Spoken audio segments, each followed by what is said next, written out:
Being human. Do you ever wonder what makes us who we are? Our habits, preferences, or where we came from? We are expressing ourselves in thousands of ways every day through our choices. Let's have a conversation with people who are having interesting lives.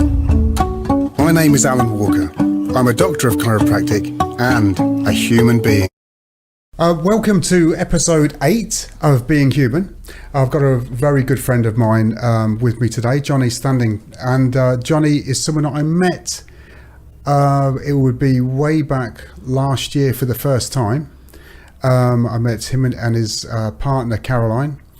We were on a retreat in Wales, which was a really wonderful time, actually. It was a great experience for me, and it was something that I don't think I was with the right people to experience time away. I can't explain too many of the details, but it was absolutely amazing meditation, and the people there were something else. And obviously, like I said, two of the people I met there was Caroline and Jonny, and they really made my experience 1,000 times better, and we've become great friends. So I brought Jonny with us today, and Jonny, I would like to say that you live in Cumbria, but you don't live in Cumbria right now, do you? You've had a little bit of a move around, and I'd like you to talk to me a little bit about that, and also why you're moving around. Where were you originally from? I'm originally from, I was born in Stockport.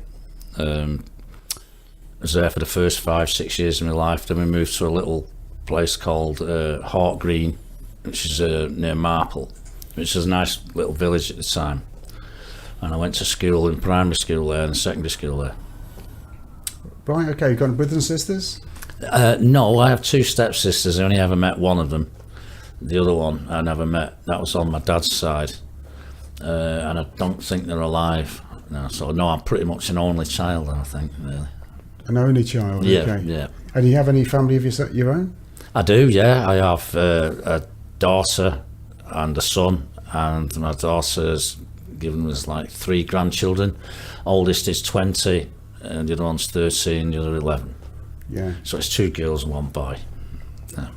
Yeah, interesting time bringing up a family. What were you just going straight in and asking about your parents? You know, what sort of work did they do? And right. Do you know anything funny about how they met? I don't know how they met so much, really, but my mum was wonderful. She was just a very happy, jolly person in herself. I'd say like 100% of the time, mostly. You know, except the strange thing is they were chalk and cheese. Whereas my mum was always happy singing, like my dad wasn't. He was quite stern, pretty stonish, like, you know. He was in the RAF. He was a tool maker. My mum didn't have any really skilled jobs. She worked in factories when she was young. Except when I was born, she didn't go back to work till I was 7. But my dad was in the RAF for 15 years. He was a sergeant in that. And then he went into management and engineering. And he actually became a Freemason as well.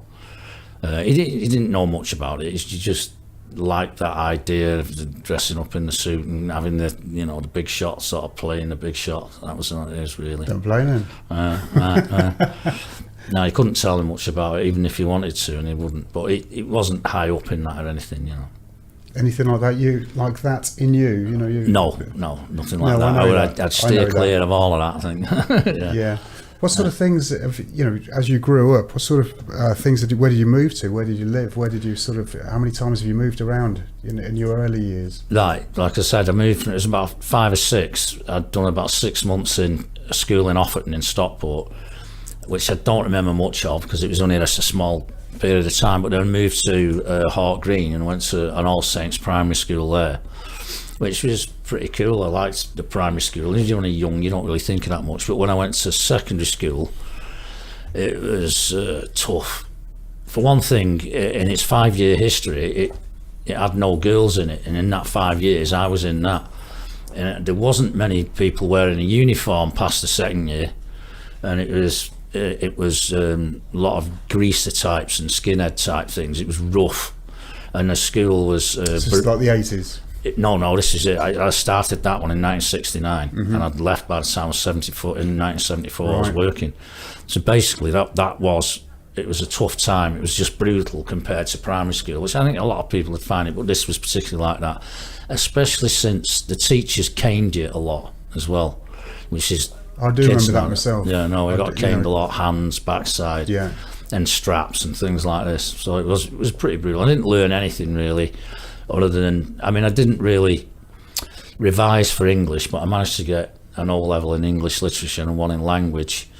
The rest of it didn't really. It is interesting, isn't it, to look back at those days, and we sort of we don't often think about it when we do stop at a conversation like this, and we go, "Wow, you know, I had the cane, I had the belt, I had the slipper, you know," and these days, you know, children seem to be they're getting the same type of education as what I had, and yet they're not getting any of that brutality. Well, they don't need it. It's not necessary, was it? It wasn't necessary. Yeah, interesting times, eh? Yeah, very. We had a different sort of brutality now to what there was then. We have it from in a different way, I think, but but not at school. At school these days, I look upon it as being better, less brutal. Hopefully, no brutality at all, and we get the brutality as an adult, perhaps, with the lack of freedom. But we'll perhaps talk about that later. What sort of work did you do when you left school? Right. So I started work when I was 15, and I was a welder fabricator engineer. I did my time doing that. It was all very well having that skill, because you know you got to have something to fall back on. That was the thing that I'd get off my dad, with him being a tool maker. So he'd set me that job up. I actually wanted to be a carpenter, but no, that wasn't going to happen. Anyway, after I'd been in that some time, what happens is that despite the fact that you've gone through your apprenticeship, the contracts that are coming in were always the same thing. So you were making 35,000 of one product, and I got fed up. I left it. I went on a building site for 6 months and had a bit of a laugh, but my dad didn't like that. So it was get back into engineering, you know. So I did. I went back into that different engineering company, exactly the same thing. I was just making thousands of the same product. What sort of products were you making? Well, in the first instance, it was a metal spinning company, the first one I worked for, which is cutting circular shapes out, put them on a lathe, and a guy had folded it over into a bowl shape. But on my side, I was making guards for machinery, which was a good job. I enjoyed doing that. But we also worked for a company called Hazel Grove Music, and they made pool tables. So at the time, as you can imagine, in the 70s, if I made 35,000 pool table corners, which starts with a 7-foot sheet of steel, you chop that into strips, then into squares, then you go on and put it on a fly press. And at the time, it was a hand punch. It was not automated like that. So you'd put that, and then you'd fold it on a folder machine, which is all done automated now. And then you'd have a little piece that you welded in. So you do that. So there's 35,000 of them, but then I had to brace 3 screws on the inside of each. So did you sort of have a favourite part of what you were doing? Because I've done a similar type of job myself, and it was like, well, I'm looking for get this done. My favourite bit would be this, and I'd imagine it'd be like something like the folding or the drilling the holes or something like that. You know, or the welding. No, the welding. Well, my favourite part of it is when a decent job had come in, and you'd get the blueprint there, and it was folding a large piece of steel. And it had all kinds of little shapes in it, and you have to drill holes in it, and then you'd weld that up and it'd fit perfectly onto some machine. So you've got to get it right. And that was very enjoyable. I didn't mind doing that. The time went quicker. But when you're doing the same thing, you just stood brazing 3 screws on, and then the next is in, it's in a jig, and that's it. No, your mind's off somewhere else. And it just become a drag. Yeah, so it's interesting talking to you about these bits first, because they sort of, it's a big jump between the next bit, which is who you are, how you got to, and what sort of person you are today with as far as spirituality is concerned. No, because you are the most spiritual person I think I've ever met in my life. Really? Thank you. Yeah. Well, thanks for inviting me on it, by the way. No, it's an absolute pleasure. It's the I think we just went straight on to what I want to talk about today. Then I think it would be it's too big a jump. It's good to know who the person is first, and go, I can relate to that, I can relate to that, I can relate to this. So you've been a welder for a lot of your life, and then And what sort of belief systems did you have Well, throughout your life? I haven't been a welder for a lot of my life because once I'd left it, I went full time as a musician for 7 years.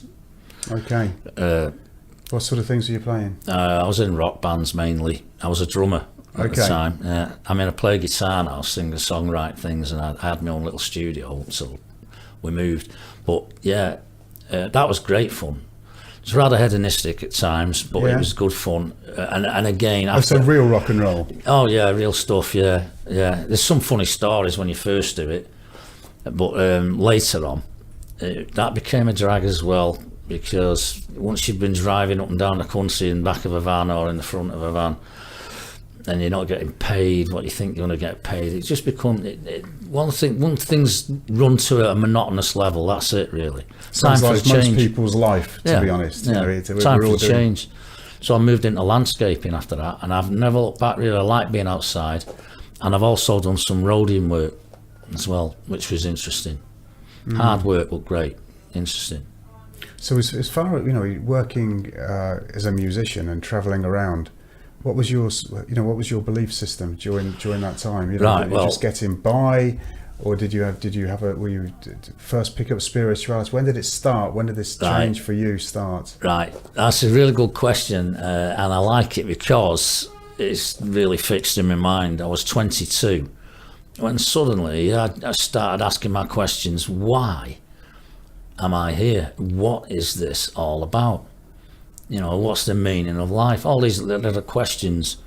And so I went on like what they call a seeking mission. I went looking at different cults and religions and philosophies and things like that, and I started reading a lot.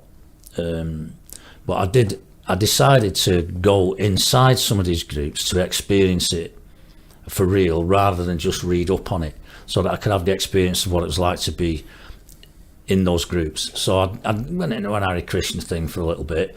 Didn't particularly gel with that as much. How did you catch up with those? What was the? Well, there was one in Stockport.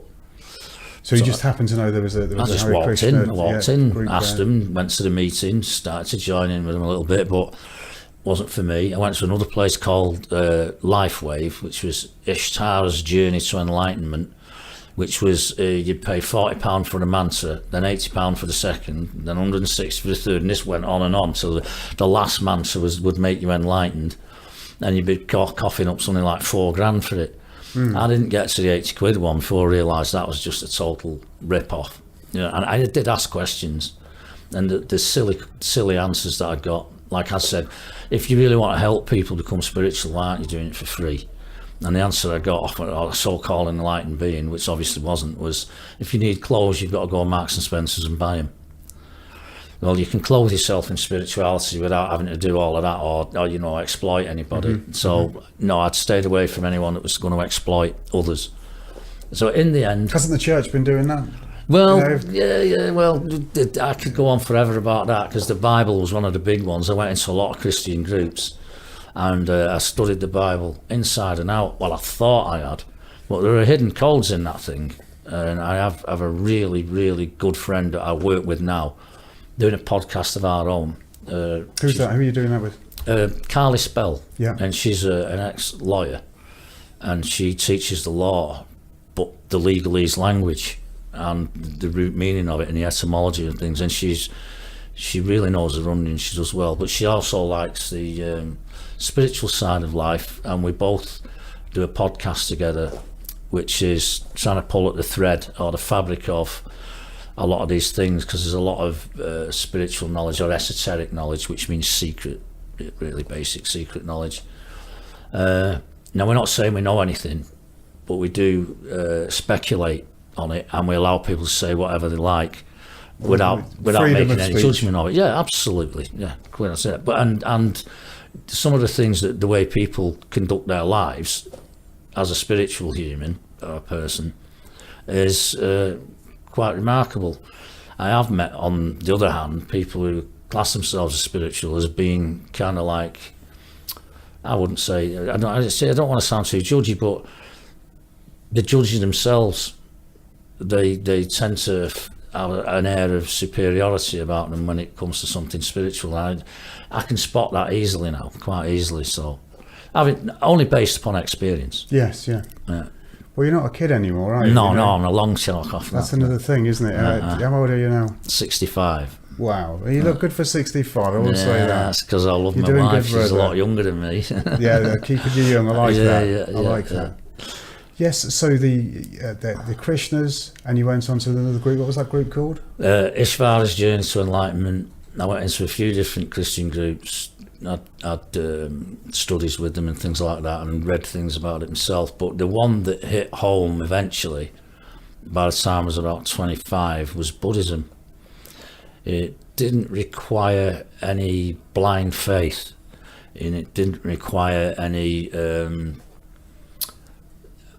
like there's no commandments on it. There was precepts for sure, but it was always up to you, and the behaviour was looked upon as either being skillful or unskillful, which I quite like. So experienced or unexperienced? Well, it keeps the guilt out of it. Yeah. And it keeps and you can keep your self-respect and learn how to respect others in a reasonable way, rather than, there's a lot of things happen with people where they become very judgy within their own little group, and anyone outside of it, especially a lot of Christian groups, are seen as wicked or,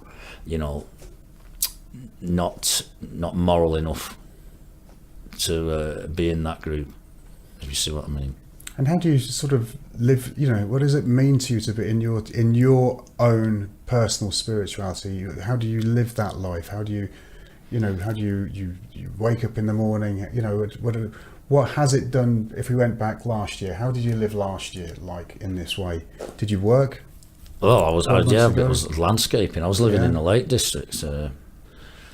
We had our own house and had a little recording studio in there, but I was landscaping on a 10.5 acre site. Absolutely beautiful place, waterfalls going through it, lovely woodlands and all the rest of it. In Cumbria? Yeah. It was in Grasmere actually. Mm-hmm. And then he also worked in and around Grasmere for another fella doing the welded landscape. hobbits. Oh yeah. all the little people too. Yeah. What was I doing last year? I was writing music, recording music, and working landscaping. And it's about a year now. We sold the house, bought a camper van. Well, it's not a camper van, it's a motorhome. What sort of spiritual journey were you doing with that to make the decision to sell your house? Right, that's the thing. That's because of the changing times. We were looking to go self-sufficient. It's not so much the spiritual side of it, although that is part of it. But my wife's always wanted to do it. And I've always thought it'd be a good idea to be more self-sufficient in the sense that you could grow your own food, you know what's in it. Not be told what to do. Now, you can't really get completely 100% out of the system, and they're making it harder and harder to do that. But we wanted to be as self-sufficient as we possibly could, and we're still searching. And there's a lot of new laws come out now where they're making that difficult. So what were you looking to do? You just be self-sufficient. You sold your house. Yeah. You bought a van. A motorhome. Yeah. Motorhome. Yeah. So that was and the house you had was a 2-bedroom, 3-bedroom? No, it was a 3-bedroom house with 4 floors, including a cellar. Yeah, it was an old Victorian semi. Yeah. I've actually been there, and it was beautiful, and I loved the way what you'd done with it. It was very, very homely. But to move from there into a motorhome, it's quite a big step, and it's not the normal step that people have. They don't make them decisions. This isn't a normal direction. This is an unusual direction for a British person to make in this country, working a job. Yeah. And both of you were working at the time. You made a decision to go, no, we're doing something different. Let's go on holiday to Ibiza instead of going to Mallorca. This was big. This is like, let's sell the house. Yeah.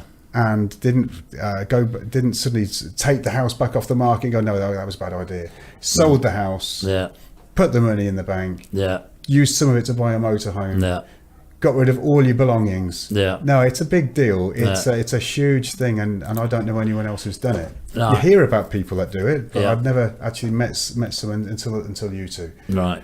And it's this is why I wanted to get you on here and to delve into the original idea and why you would do this, and how you live a life of spirituality in a much smaller place. I mean, it sounds like you've become the nearest thing to wheeled monks that I know. You know, how has the last 12 months been, living in the home and the people that you spend your time with? You know, how do you choose where you spend your days? Where have you been? What have you been? Well, what have you been preaching, man? Right. Well, I haven't really been preaching anything, but we have been travelling a lot. We've been up and down the UK. We've done all the NC 500 in Scotland, right round the west coast. That's the coast. Right around, and inland, you know, as well. All these different places, looking at properties. And first and foremostly, I like to be as honest with myself as I possibly can. So that's what I'd like to do here, to be authentic about it. It's definitely not for everybody. There are difficult times in it, but you have to know what you're made of to do it. And I have to admit that at one point I did regret it. I don't know. So you're buying a van to travel to find somewhere. Yeah, we're still doing it. We're we're all right. We're what sort of thing were you looking for? The Was it another house has been great. Well, a bit of land and a house to either do up or move into. Yeah. So this, because we were lucky enough to. I didn't have a mortgage, you see, so I'd sold that outright. So that made that easier. You followed the system, had you? Yeah. No, but it's been really interesting. I mean, all the way up to Scotland, we went on the Isle of Harris Lewis looking at properties. None of them were like the description that was given by any estate agent, I have to add. One of them was right up in the Highlands, up near Wick, which everywhere we went, apart from when you got up to Wick, I don't mean to offend anyone who lives in Wick, but it was a rather run down place, bleak. And we went up into the hills there to look at this property that was supposed to have a brand new roof on it, windproof, waterproof, and the flipping gable end was hanging off it. And it's a long way to go to look at something that is not descriptive. You know, it's not as it was described. So yeah, that was a toughie. But all the same, it was good fun going. The Highlands are gorgeous, and it was just lovely travelling around anyway. How long did it take to get there? It was a boat trip, or it's actually in the Highlands itself? Well, yeah, there was a 2-hour one to the Isle of Lewis. Yeah. And we travelled around then, because it was a ferry, you know, a car ferry. Right. Travelled around that, and the Isle of Harris is the same island, but they've changed it when you go down south. The Isle of Lewis is up the top and the Isle of Harris is at the bottom, but it's the same island. I don't know why they do that. I don't know, but they are completely different. The top end up in Lewis was just like bogland, and the bottom was all just rocky. And see, I think most English people have never travelled up that far. They've probably been lucky if they've found something in a magazine and had flipped through a few pages and looked at a few photographs. And I haven't been up there either. I have been to some islands off Scotland, but and I lived on one for, I think it was 3 weeks for a bit of a laugh. But further north, I've not done this. Well, you've just reminded me, actually, because the question you were asking me, why did we do it? Because we'd planned it for 3 years. Okay. But I used to live in Ireland. I lived there for about 6 years in Ireland. And when I met my wife, we decided that we wanted to go self-sufficient. So we planned it for ages. And we were living in the Peak District then. And so we whereabouts in the Peaks? Right, well, it was near a little place called Hayfield. It's Kinder Scout, it's the start of the Pennine Way. Oh, beautiful, yeah. So we sold that, and we'd had these plans for 3 years to move to Ireland because the property was cheap and you could get quite a number of acres to work on and with, and we were really looking forward to it. But then the pandemic came and there was lockdowns, and we'd sold the house and we couldn't go. So we had a bit of a panic on. So Caroline, my wife, she got up at 4 o'clock one morning. It was only about not long to go really, and found this Victorian semi up in Appleby in the Eden Valley, which was just gorgeous all around it. You know, it's right up near the Yorkshire Dales, all the lakes. You know, all it's surrounded by all of that, and the Eden Valley itself. So it was a lovely place, So we did that, and it was like last minute. So that's how that came about, that we moved up there. And obviously our plan to go self-sufficient had gone, because we had to move during a lockdown. Yeah. And we had to do that. So that's how that happened. Whereabouts are you doing at the moment? You're stopping in the motorhome in Daventry. While you're visiting me, but what's happened over the last month? Where have you been over the last month? God blimey. Mainly the West Wales, Mid Wales, North Wales, mainly all over Wales, looking at places. We've been looking at some churches, been looking at a lot of land, been looking at some houses, and we're being really fussy. It's got yeah, this is it, one of those. And things have changed on that front as well. A lot of it's auction now as well, online auction. So you can't just go in and say, okay, we'll buy that. Will you accept this? There's these auctions, so there's a lot of that, and you have to put in deposits and what have you before you can get onto the auction and things like this. But no, it's fair enough, I suppose. But that's what we're having to do. But we are enjoying meeting lots of other people, and there's a lot of friends of ours that have been with us. For instance, we've been to, I think it's about 3 festivals. Which ones? It's the Time to Rise one was the last one we were at, and before that the Shine seminars. Oh, and I think we did miss one as well. It was the Go Camping one. Mm-hmm. But the friends that we were with, they went on. What sort of what happens at these festivals? What types? Well, there's a lot of music, obviously, but there's a lot of talks as well. Like on our podcast, on our 3rd podcast, we had Laura Eisenhower on. Dwight Eisenhower's great granddaughter. She had a lot of interesting things to say. Eisenhower. He was the American president, and it was in the 40s, 50s, something there. He was the one that gave a speech about the what's I going to say? Goodness me. Yeah, it's the military-industrial complex. That's what it was. Yeah, he gave that, which was a quite an unusual speech to give. I'm right in saying that on YouTube we've got one of them talks on there that breaks down that talk into a cartoon type of spread. I think that's what I've seen. Do you know what I'm talking about? Where they do a drawing bit by bit as the talk goes on, and it's quite cleverly done, very watchable. Yeah. No, it was. So we've had interesting people like that, and I don't know if I'm changing the subject somewhat, but all the same, some of the other guests have been spiritual, or they have a view on things. Like we've had a guy on there called Tony Sayers. His views are completely different to another guy that was on there called Jim McCarthy, who's a scribe in the Law of One. We won't get into it because it's 5 books long that, and it was. We haven't got that much time. No, it's another thing altogether. But anyway, we have the these definition. What's basically that? But what's the content of those 5 books? Briefly. Right. Briefly, it's an impossibility, that, Alan. Okay. The first book.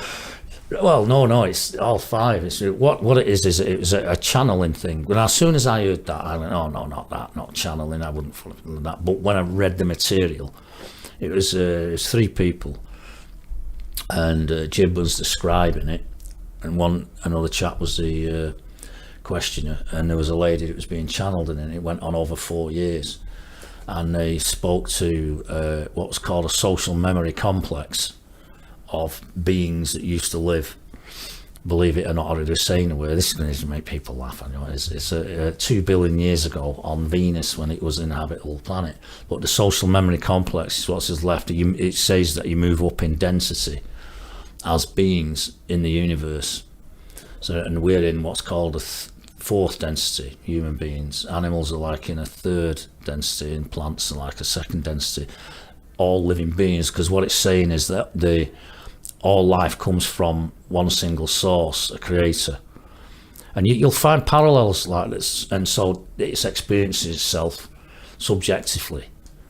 But we are all one, really. It wouldn't look like that because there's a lot of division. But then there's this thing called the veil of forgetting that has been put in there. This is why you can't remember if there was any past or previous lives. Now, actually, I've had a lot of arguments in that. I could say that was quite convenient because no one can remember it, but some people claim that they do.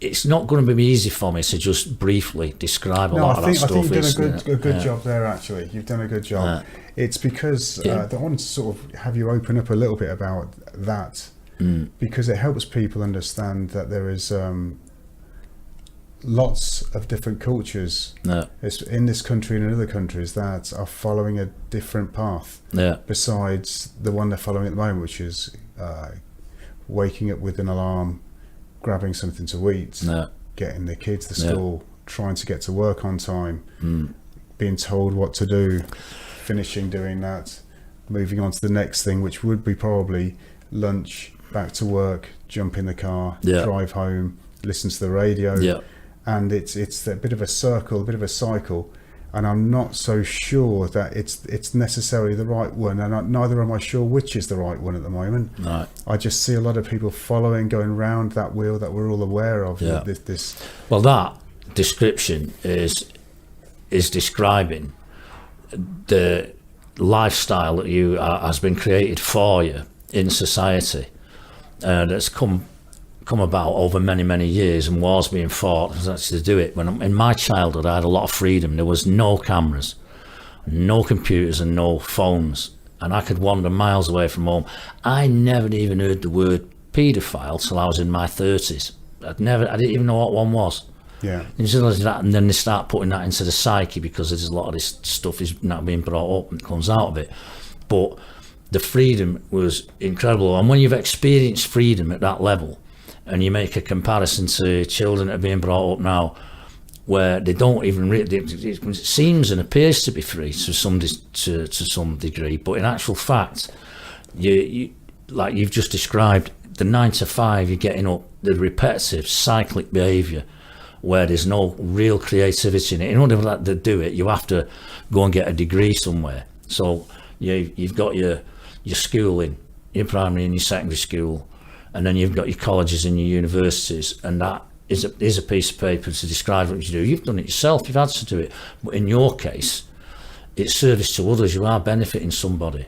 There is a right to do something where you're going to be creative, when I think creativity is wonderful, but I don't think you need a degree in it. I really don't. I think you can teach each other that kind of thing. I mean, because I did that. I've done music tech and all the rest of it. You're not allowed to teach people things if you haven't got a piece of paper. Nah. This is what I'm saying. You're not allowed. You can't. These days we're almost stopped. Well, basically, I'm wondering how much of this conversation we're having might have to be cut. Because I would not throw myself 30 grand in debt just to say, I'm going to wear a Saturnian robe and a funny cap on my head. What's that all about for a kick-off? It's the same when you go in a court, they're wearing dark clothes and wigs.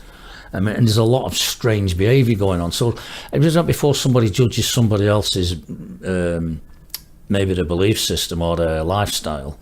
You should think about all that, because what you've accepted as normal, if you really analyse it, isn't.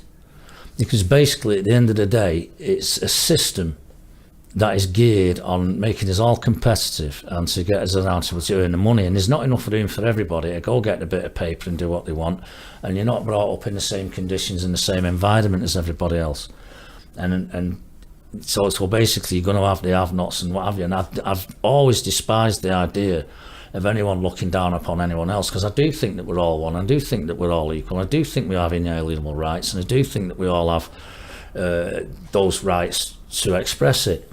And it's not the case in different parts of the world, where you're growing up watching people starving to death, and that's a problem. That's in your face, and you're not. And it's quite easy then to just go, well, I'm all right then. Those things had an effect on me. They did on my wife. My wife's the same. We're very much the same on it. Yeah. Every day people are saying that to themselves. Yeah. That's not right. But I'm all right. I'll carry on. There's nothing I can do about it. Nothing I can do about it. Yeah. And now we're getting to the stage where we're not even allowed to talk about these sort of things to others because of how it might be come across. I mean, let's just say, for example, we have someone that's in the papers on the news at the moment. Let's call him RB. Oh, right. For this. Right, okay. Somebody who has been put into a trial by media for not found guilty in a court of law. That's the important thing. Maybe that might happen. Yeah. But right now, what's happening to somebody, that could be me. That could be you being held up at the moment by the news, TV, radio, papers, magazines, for something which I haven't actually done. And everyone's saying, that's disgusting. Have you heard what Alun Walker did? That's incredible. I just, and I've heard people saying this. I've actually met people who've had a conversation with me and they've brought it up. No. I'm thinking he's not been found guilty of this. No. So, it's a very, very worrying time at the moment where people are frightened to, and, he's standing up for things that he believes in. It's his opinion. Maybe he's right, maybe he's wrong, but he has a view. And these are the things that people in my day, when I was a kid, were able to talk about. We were able to say whatever you wanted to say. That one time you were able to, down in London, there'd be places where orange boxes, the old fruit boxes that people could turn upside down and stand on and start bellowing out their belief system of something. Yeah. And these days you won't find those people now because we've got laws that says you can't say that anymore. Yeah, You're not allowed to speak your mind. That's very disturbing to me. Just taking the RB thing, anybody who's going to accuse somebody of something needs to go to the police. And they didn't go to the media went to them. And they made a case against him because it seems to me that looks like... They're talking about RB. Yes, well, it looks more like an agenda. I wouldn't presume for one moment to know what the guy did. But I do remember not liking him a lot when he was a comedian years ago because of his arrogance and his ego. And that's up to you to believe it or not believe that. I watched him after he's come out of the Hollywood thing, change his life. And basically... married somebody that he loved, had 2 children, one on the way and all the rest of it, all normal, wasn't great, but turn spiritual, start meditating, get out of all the addictions that he had, talk about it freely and openly, and helped others to do the same. And all the while that he was even doing that, with the people that are in certain movements, what I believe that they've got things right, they were still classing him as a shill, not forgiving him for any of that anyway. And despite all that, he carried on and did what he was doing. You're damned if you do and you're damned if you don't. I don't know what's going on. It shouldn't be in my face either. What I do know is what I'm hearing, what somebody says. It's what they're saying. And if you're going to determine whether that is honest or authentic enough, without them, worrying about it being a conspiracy theorist or a shill, it's easy to throw mud at people and make things stick. But if they're good at what they do and they're doing it and people are listening to it, there must be a reason for that. And to try and shut that down and have an agenda to close it down. Because there's another person that was accused of heinous sex crimes just for revealing a truth. I'm going to say his name out because I actually like the man, and that's Julian Assange. And that guy's still in prison. For what? Telling the truth? He didn't even tell the truth. He was given a piece of video and then put that out into the public. And just this week, I've heard an American president again, a press club with journalists saying that journalism is very important and it should be a free press. But it's not a free press, because if it was, then they wouldn't be throwing people in prison for telling the truth. That's just the cover. It's ludicrous. So you're going to have to decide for yourself the times that you're living in and what you're doing with it. And how best to navigate your way around all this stuff. And for me, my policy is to be as honest with myself as I possibly can, because that's the nearest to my truth I'm ever going to get. But the other thing is, I look at everything through ethical eyes. If it's beneficial for me and it's beneficial for other people, that seems like a good and right thing to do, in the sense that it's skillful as well. If I'm listening to people that are saying things that I know is going to be detrimental to somebody else and is harmful, then I'll avoid it, because that's what I've learnt to do. And it's not easy. I still behave like a turkey myself. I still make mistakes. I still, it's not absolutely. That's what being human is. I mean, nobody's perfect. There's all this judging and mudslinging and what have you, and the media are really good at like putting somebody on a trial like that, because it does stick, because people will do that. They'll believe it straight out. The gentleman we were talking about. Even if he went to court and was proven innocent, that's still that's smeared. had an adverse effect on the guy. And actually, that court case won't make front page news anyway. It's going to be of very little interest to the people who make these decisions. No, I was interested in your opinion on this, very much so. So at the moment, what you've got on for bring it back to us to this time. Sort of put that to bed a little bit, because I think another combo in it. Yes, I think there's another time we'll get together and see what the next stage is. I think there's plenty to talk about with that in the future. How I get through life when I see things that aren't going well is I can't help but my heart feels damaged by that situation that he's going through at the moment. But when I see things that aren't going right, the way I'm dealing with it these days is through something that I read, which is, to a certain extent, say it sounds wrong at first, but I try not to mind, because humanity is the way it is at the moment. Until it changes, it's the way it is. Try not to mind, but I do care. Beautiful. Yeah, try not to mind, but I do care. You do. And then try not to worry about it, because there's some things I can do things with and some things I can't. And I think, having a conversation with you about the way life's going at the moment, and with anyone who's going to listen to this, and just to see what my opinion is with things, your opinion is with things, and perhaps make a better opinion themselves about what might be going on at the moment, so they're just a little bit more aware of perhaps what is right and what's wrong. But listen, Jonny, it's been fantastic having you on here today, and I know that we'll definitely bring you back, and we'll find something else where we probably won't have to be so coded about the words we're using and that. But no, I've really enjoyed it. Can't thank you enough for coming all the way up from Wales yesterday. In your van, on your route of finding your new grass is green, the rainbow and everything else. And I hope very much that you find somewhere very shortly. Thanks. And set up your a couple of acres and will. Grow your cabbages and your carrots and your onions, and wake up every morning to the sounds of birds and be back in nature and back in the place where you want to, on this wonderful, wonderful planet that we live on. That hopefully we will keep good and bless us all. So I hope you've enjoyed this podcast 8. I know I've enjoyed doing it. I've enjoyed speaking to you, Jonny. Can't say it enough. And maybe next time we speak to Caroline as well. So if you've enjoyed listening to this, then please like and share, and I look forward to doing the next podcast.